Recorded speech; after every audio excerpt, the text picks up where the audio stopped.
Hello students, this is Sukmeet Kaur from Government High School दबड़पोठा Rajouri. तो हम employability skills का unit पहले first जो है वो कम्युनिकेशन स्किल्स कर रहे हैं। तो अभी तक हमने 5 सेशंस कर लिए हैं। तो अब नेक्स्ट सेशन जो है वो आज हम स्टार्ट करेंगे पार्ट्स ऑफ स्पीच से।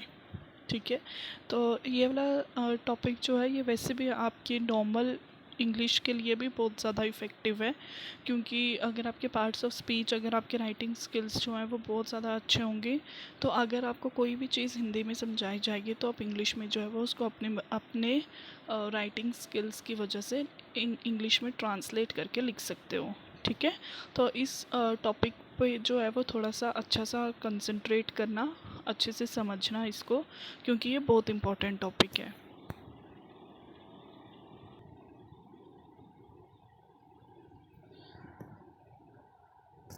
सबसे पहले देखेंगे हम फुल स्टॉप। फुल स्टॉप कहाँ पे लगता है हमारा, ये तो आप सबको पता है कि फुल स्टॉप कहाँ पे लगता है, at the end of the sentence में। At the end of the sentence में जो है वो फुल स्टॉप लगता है। या फिर जब हम शॉर्ट फॉर्म में लिखते हैं किसी चीज़ को, जैसे डॉक्टर, इंजीनियर, प्रोफेसर, जैसे ये प्रोफेसर के आगे फुल स्टॉप लगा है, तो इन दो चीज़ों पे जो है वो फुल स्टॉप लगता है। कॉमा कहाँ लगता है? कॉमा वहाँ पे यूज़ होता है जहाँ पे हमें पॉज की ज़रूरत हो, जहाँ पे हमने इंडिकेट करना हो कि हम यहाँ पे जो है वो 1 सेकेंड का जो है वो पॉज ले रहे हैं। जैसे एग्जाम्पल में लिखा हुआ है after getting down from the bus, उसके बाद है कॉमा, यानी कि हमें यहाँ पे 1 या 2 सेकेंड का जो है वो पॉज लेना है। फिर उसके बाद बोलना है I walked toward my school.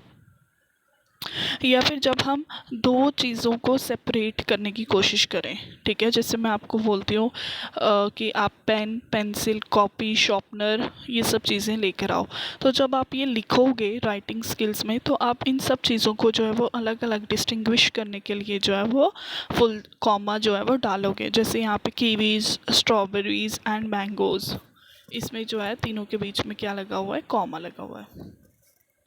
Question mark eight the end of the question, जब हम किसी से क्वेश्चन पूछ रहे होते हैं तो ये तब लगता है। एक्सक्लामेटरी मार्क जो है ये जब हमने अपने किसी कोई फीलिंग डिस्क्राइब करनी है, ठीक है, जैसे हम फीलिंग, जैसे ब्रावो, हम बहुत खुश हैं, या हैप्पी, सैड, ऐसे सब चीज़ें जब हम अपनी फीलिंग्स को डिनोट करते हैं, उस टाइम पे जो है वो हम एक्सक्लामेटरी मार्क जो है वो लगाते हैं वहाँ पे, शो करने के लिए कि हम जो ये सेंटेंस लिख रहे हैं ये एक फीलिंगफुल सेंटेंस है, मतलब इसमें एक फीलिंग है।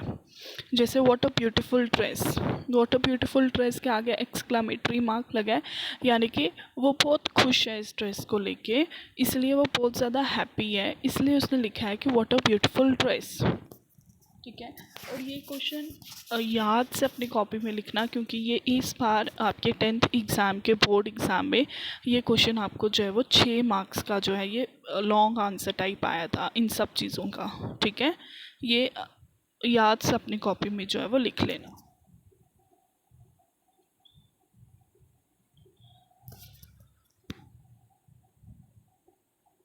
व्हाट इज़ नाउन, ये पता ही है आपको। Noun is a name of a person, place और अ थिंग। आप शुरू से पढ़ते आ रहे हो ये definition. Noun is a place of a person, यानी कि कोई भी आदमी, प्लेस यानी कोई भी जगह, और थिंग यानी कि कोई भी चीज़। ठीक है, तो ये प्रैक्टिस सेशन जो है ये मैं आपको दे रही हूँ, इसका स्क्रीनशॉट भी मैं आपको ग्रुप में सेंड कर दूँगी। इसका आपने क्या करना है, इसमें आपने क्या करना है, नाउन को अंडरलाइन करना है। ठीक है, name, person, place of, name of a person, place और अ थिंग। ठीक है, जैसे Mark and Jennifer has a son, मैं पहला कर देती हूँ आपको। इसमें क्या आएगा? नाउन, पर्सन का नाम यानी कि मार्क, और जेनिफर, ये दोनों जो है ये आपके नाउन है। ठीक है, बाकी सब आपने जो है ये खुद करना है, और आपने 2 सेंटेंसेस भी बनाने हैं। ठीक है, नाउन के, ये आप खुद ही करोगे, और जिसको नहीं समझ में आएगा हम नेक्स्ट क्लास में जो है वो इसको डिस्कस करेंगे, पर अभी आप इस चीज़ को जो है वो खुद ट्राई करोगे, क्योंकि आप ये शुरू से पढ़ते आ रहे हो noun. What is pronoun? Pronoun वो चीज़ होती है जो हम नाउन के बिहाफ में लिखते हैं, जैसे मार्क की जगह ही, मैरी की जगह शी, दोनों की जगह मार्क एंड मैरी की जगह हम क्या लगाएंगे? दे। अगेन ये आपकी प्रैक्टिस सेशन है, इसको मैं आपको ग्रुप में भी डाल दूँगी तीनों का और ये दोनों का, और ये आपने खुद करना है और खुद सेंटेंस लिख के उसको अंडरलाइन करके उसकी फ़ोटो क्लिक करके आपने मुझे भेजनी है, और ये याद से भेजनी है क्योंकि अगर जिसने नहीं भेजी होगी तो उसको मैं आगे हेडमास्टर सर को आगे फॉरवर्ड कर दूँगी कि ये बच्चा जो है ये क्लास में इंटरेस्ट शो नहीं कर रहा है।